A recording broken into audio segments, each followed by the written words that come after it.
fell in love with the 19th century poet and songster Velvel Zbarzher after reading this one sentence in Saul Lipschen's History of Yiddish Literature.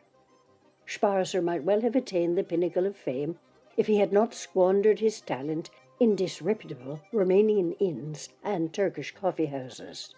Disreputable Romanian inns and Turkish coffee houses? I immediately knew what was missing in my life.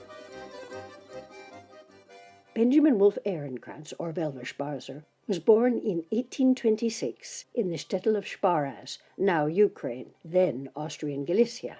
Shtetlech, or the Jewish sections of towns in Eastern Europe, have always been presented as cozy places where solidarity, kindness, love and pious warmth reigned.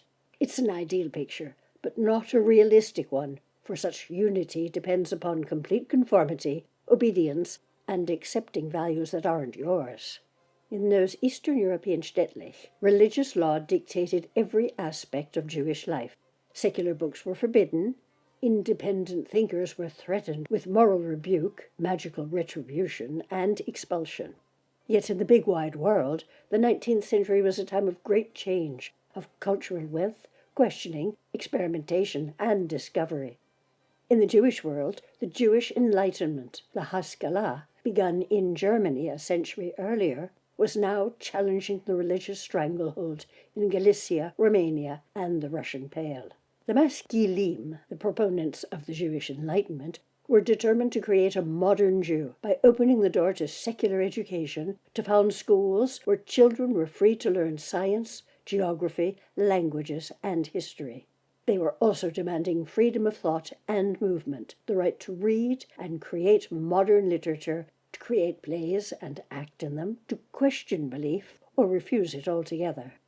But life was not easy for such rebels. Rejected by their families and local society, they gathered in cities such as Brody, Lvov, Vienna, Warsaw, and Odessa, and knew the exile's misery. But they did have one thing in common. They were starting anew, abandoning frustration. Velvel Zbarzher was considered heretical by the conservative Jewish community, and he spent his life in exile, singing, writing poems, and carousing throughout Galicia, Romania, as well as in Vienna and Odessa. In his 50s, he went to Constantinople and married Malkala the Beautiful, the woman he had loved for many long years. 3 years later, he died. My own love affair with Velvel was a doomed one. He had been dead for 130 years, but that didn't stop me from trailing after him, finding his trace in Ukraine, Romania, Austria, and Turkey. And if you also want to travel back to the mid-1800s in Eastern Europe, do come and join me.